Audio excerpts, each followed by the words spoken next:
24 दिसंबर 2021। अस्सलाम वालेकुम मेरे दोस्तों, सजनों और बेलियों। मैं हूं इज़हार अहमद और वेलकम करता हूं आपको किचन गार्डनिंग चैनल पर। और उम्मीद भी रखता हूं कि आप सब लोग खैरियत से होंगे, फिटफाट होंगे, अच्छे से कामों में खूब अच्छे से बिज़ी होंगे।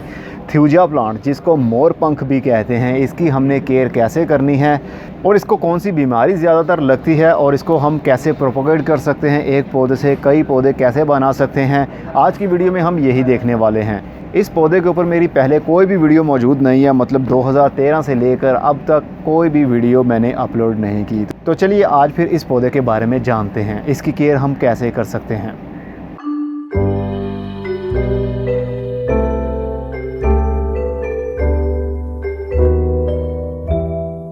मोरपंख इस पौधे को इसलिए कहा जाता है क्योंकि इसके जैसे ही हम पत्तों को देखेंगे वो मोर के पंख की तरह ही हमें देखने पर नज़र आते हैं, इसलिए इसका नाम रखा गया लोकल मोरपंख। इंग्लिश नेम इसका थ्यूजा है और इसको बाज़-औक़ात सरू भी कहते हैं, सरू का पौधा। ये अक्सर विंटर सीज़न में ही हमें नर्सरीज़ के ऊपर देखने में नज़र आता है। तकरीबन नवंबर से दिसंबर के महीने में और जनवरी के महीने में बहुत सारे ऐसे पौधे हमें नर्सरी पर देखने पर नज़र आएंगे, लेकिन उनके नीचे गाची होती है, गमले में नहीं लगे होते। पराली उसके साथ में लिपेटी होती है, जैसा कि ये पराली आप देख सकते हैं, इसके साथ में रूट बॉल को बांधा होता है और यही आपको नर्सरी पर देखने पर नज़र आता है। तो हम घर में इसको शिफ्ट करते हैं, समटाइम ऐसा होता है कि वहीं से हम इसको शिफ्ट करवा लेते हैं गमले के अंदर, लेकिन घर में आने के बाद में इसकी ग्रोथ भी रुक जाती है। आहिस्ता आहिस्ता से इसके पत्ते पीले होने लगते हैं और देन वो सूख जाते हैं, पापड़ बन जाते हैं, नीचे तक ये पूरा पौधा आपका सूख जाएगा। ये बिल्कुल नॉर्मल सी बात होती है क्योंकि गमले में लगने से पहले ये पौधा लगा हुआ था ज़मीन के अंदर। 95% इसकी जड़ों को काट दिया गया, छोटी सी गाची के अंदर इसको बांध दिया गया और नर्सरी के ऊपर शिफ्ट कर दिया गया। ये पौधे जल्दी इसलिए नहीं मुरझाते क्योंकि सर्दी के दिन में ज़्यादा हीट नहीं होती, पत्ते जल्दी मुरझाते नहीं हैं, पीले नहीं होते और फूल जो पौधों को लगे होते हैं वो भी जल्दी गिरते नहीं हैं। इसलिए सर्दी के दिन में ये 1 महीना 2 महीने तक भी इसी तरह रह सकते हैं, लेकिन जैसे ही बाहर के दिन आते हैं वैसे वैसे इनकी ग्रोथ रुकना शुरू हो जाती है। थ्यूजा की केयर यही होती है कि इसको फंगल इन्फेक्शन से हम बचाते रहें। वैसे ये काफ़ी हार्डी प्लांट होता है, ये जल्दी मरता नहीं है, लेकिन जब इनकी ब्रांच कोई सी भी ड्राई होना शुरू हो तो टाइम पर अगर हम उसकी कटाई नहीं करेंगे तो आपका पूरा पौधा ही इसी तरह लकड़ी बन जाएगा। इसलिए हमें इस ब्रांच को काटना पड़ेगा उस लेवल से जहाँ तक ये ड्राई हो चुकी है। अब ये देखिए, ये पूरी ब्रांच ही ड्राई हो गई है। अगर हम इसको यहाँ से काट देंगे और इस ब्रांच को छोड़ देंगे तो हो सकता है कि ये आहिस्ता आहिस्ता पूरा नीचे तक पौधा सूख जाए। इसको डाई बैक की बीमारी भी कहते हैं, मतलब ऊपर से पौधा सूखना शुरू होगा और आहिस्ता आहिस्ता से नीचे तक वो पौधा ही सूख जाएगा। तो हम इसको नीचे तक काटेंगे जहाँ तक ये ब्रांच ड्राई हो चुकी है।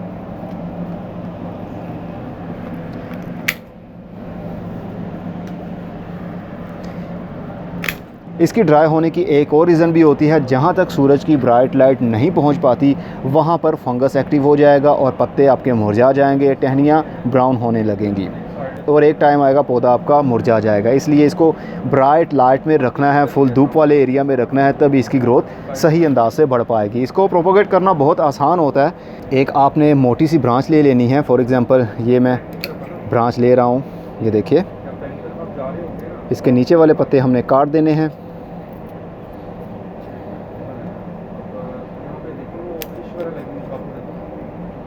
अब ये काफ़ी लंबी कटिंग है, तकरीबन ये 10 इंच की या 12 इंच की कटिंग है। इसको हम ऊपर से थोड़ा और ट्रिम कर देंगे। सारे पत्तों को, जितने भी ऊपर से पत्ते हों, यंगर शूट्स, उनकी काट दीजिए ताकि पौधा खुराक ना ले। पत्ते अगर नहीं काटेंगे तो पत्तों की ग्रोथ होगी ऊपर वाली साइड पर, तो पत्तों को खुराक भी उसी हिसाब से यानी फीड भी मिलनी चाहिए। तो फीड इसके साथ में आ नहीं सकेगी क्योंकि इसके साथ कोई जड़ नहीं है। तो पत्ते फीड लेने के चक्कर में इस ब्रांच का मॉइस्चर ही पी जाएंगे तो ये कलम सूख जाएगी। इसलिए ऊपर से यंगर जितनी भी शूट्स आपकी निकल रही हों पत्तों की, उसको आप एक बार काट दें।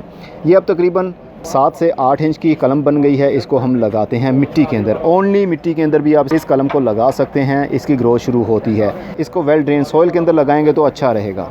इस कलम को मैं लगाने वाला हूँ कटिंग ग्रोइंग मीडिया के अंदर। बहुत सारी कलमें लगाई हैं, बहुत अच्छा रिज़ल्ट मिलता है। तो थ्यूजा की कटिंग भी हम यानी मोरपंख की कटिंग भी हम लगा सकते हैं। रूटिंग पाउडर भी लगाना चाहे तो लगा सकते हैं, लेकिन मैं बिल्कुल देसी तरीके के साथ आपको बता रहा हूँ। आप भी लगा सकते हैं।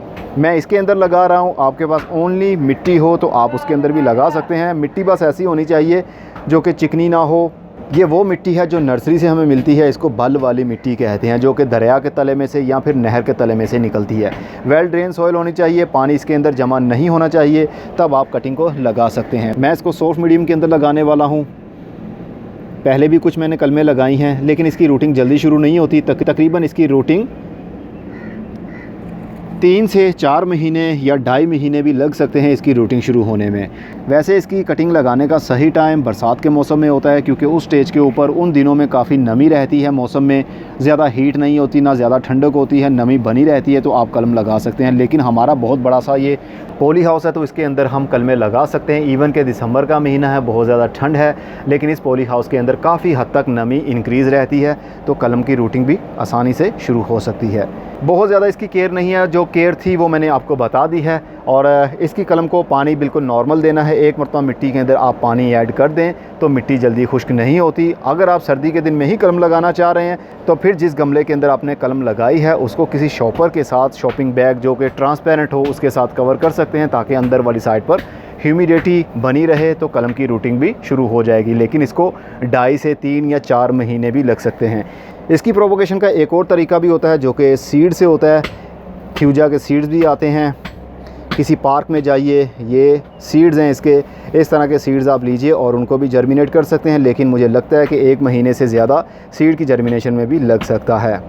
बाकी जैसे जैसे इसके पौधे की ग्रोथ बढ़ती रहे वैसे वैसे आप इसको बड़ी स्पेस देते रहेंगे तो इसकी ग्रोथ 12 महीने चल सकती है। ये एक एवरग्रीन पौधा है, 12 महीने इसी तरह इसकी ग्रोथ चलती रहती है। होप के थ्यूजा प्लांट के बारे में आपको पता चल गया होगा। इसके ऊपर कीड़ों का हमला नहीं होता है, बस फंगस का हमला होगा। लेकिन फंगस का हमला भी तब होगा जब बहुत ज़्यादा नमी बन जाएगी, पत्ते बहुत ज़्यादा होंगे, नीचे तक सूरज की रोशनी, टहनियों तक सूरज की धूप नहीं जा पाएगी, तो फिर फंगस एक्टिव होने का ख़तरा रहता है।